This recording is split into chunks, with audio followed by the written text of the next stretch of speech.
Hello there, my dears. Here we are at lesson 24. I do not perceive my own best interests. And the first response could be, of course I know what my own best interests are. It's getting my way. It's feeling loved and safe and cared for and successful and so on and so forth. And it says, well, no, because you don't know what outcome at all is going to make you happy. And if you don't know what's going to make you happy as you negotiate through the world, how do you even know what action to take?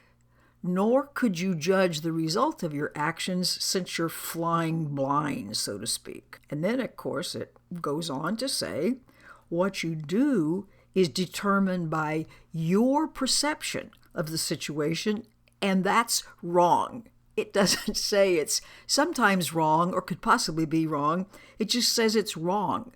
Well, let's refer back to a few lessons earlier where it says everything that you're seeing is created by your attack thoughts. So if what I'm dealing with is negotiating my way through a bunch of attack thoughts, we can't be on target so far as our understanding what's going on. So it says, since you don't know what's going on, it's inevitable that you will not serve your own best interests. Because remember, your own best interests are to be happy. And you're not happy now. You might feel okay now, but that's not the same thing as real happiness. If you realized that you don't perceive your own best interests, you could be taught what they are. At this point, what we think our best interests are basically getting our way. In other words, playing out the story of me, the drama of me, getting everybody in every situation to be what I would like for it to be. Surely then I would be happy. No, that's not the way it works. And you're very closed-minded about the whole process. So it wants us to begin the process about opening our minds and considering that there's a way to be happy that has nothing to do with getting your ego's way. And by the way, we think, but my ego is basically who I am. So if who I am isn't getting its way, how could this ever possibly work out? Well, stay tuned, you'll see. Today, the exercises ask for 2 minutes apiece for the 5 practice periods, and it wants us to do this a little more differently. Rather than looking at a lot of things and saying things as has been done before, just pick a few because we're going to go deeper into them. And the whole point of today is to discover what you actually, from an ego point of view, want to have happen with some unresolved situation. So it says pick one for your first one and do the same for your other 5 and follow this format below.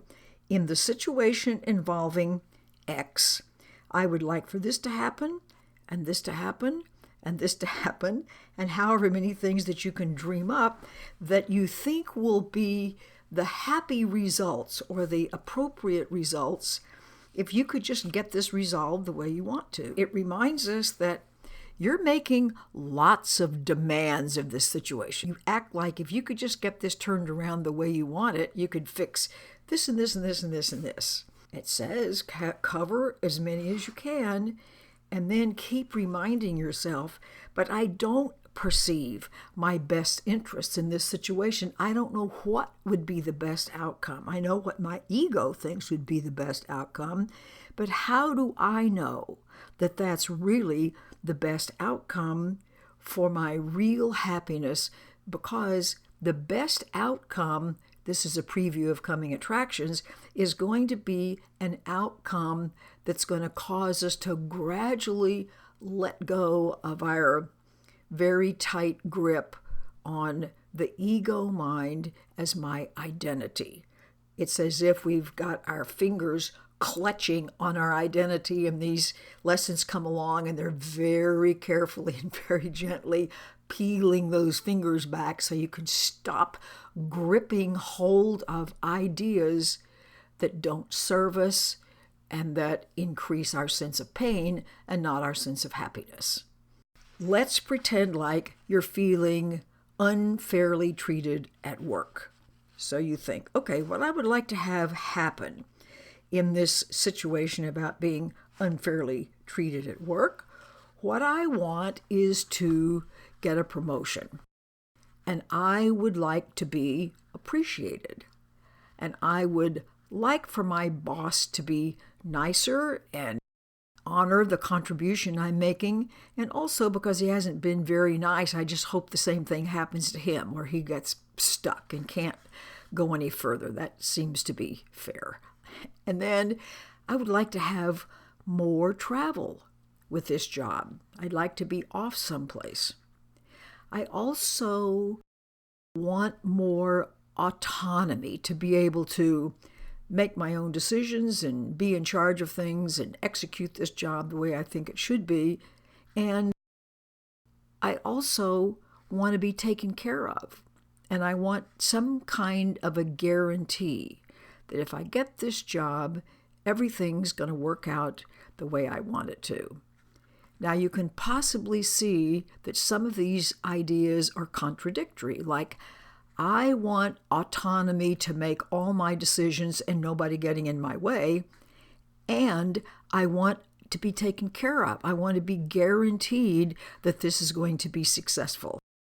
Well, there you go. We certainly do not perceive our own best interest, but hopefully that mind is opening up a little bit more and more and more so we can be taught. See you next time. Bye.